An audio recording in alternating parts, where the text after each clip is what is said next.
I didn't scream, I didn't smile. When that name was announced as the 8th pick of the draft, I froze. Because if the Panthers' plan to save the offense is to place all the responsibility on a wide receiver who wasn't even a consensus top 10 pick, then my friend, Carolina isn't rebuilding, it's begging for a miracle. Go ahead and leave a like, subscribe, and join me in understanding why this pick could be the beginning of the end.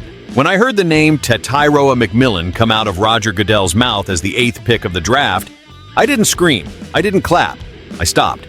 Because, my friends, if Tetairoa McMillan is going to be the savior of the Carolina Panthers, then this franchise is telling the world that it's desperate. Dan Morgan wants us to believe it was always him, please.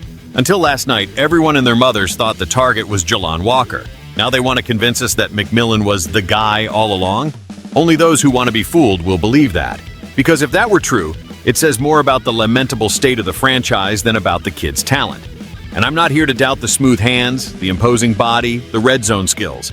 I'm not denying that McMillan has tools, but elite speed, he doesn't have it. Route separation at the top, he's still learning. And you know who else was learning? Xavier Legette. The same Legette that this front office picked last year in the first round, with all that talk about changing eras. And now they've already discarded the guy as if he were a calculation error in Madden? What's the plan, Carolina? Draft a WR every year until Bryce Young has no more excuses? Or is it just because no one believes in anyone in that locker room anymore? I see McMillan's talent, but I also see the weight they're placing on his shoulders. Steve Smith isn't coming down from that Hall of Fame gallery just because the kid has a good release.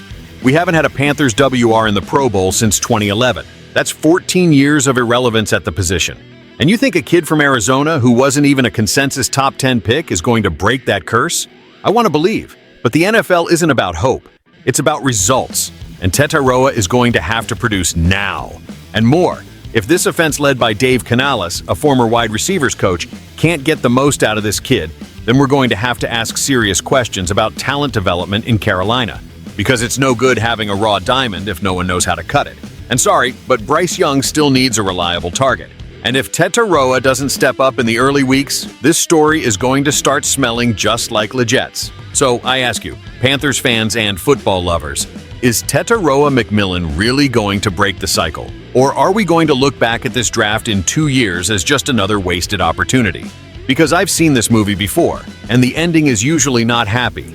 If you want to see more truths like this, subscribe to the channel, leave a like, and share with that friend who's deluded about the Panthers rebuild. We need to talk.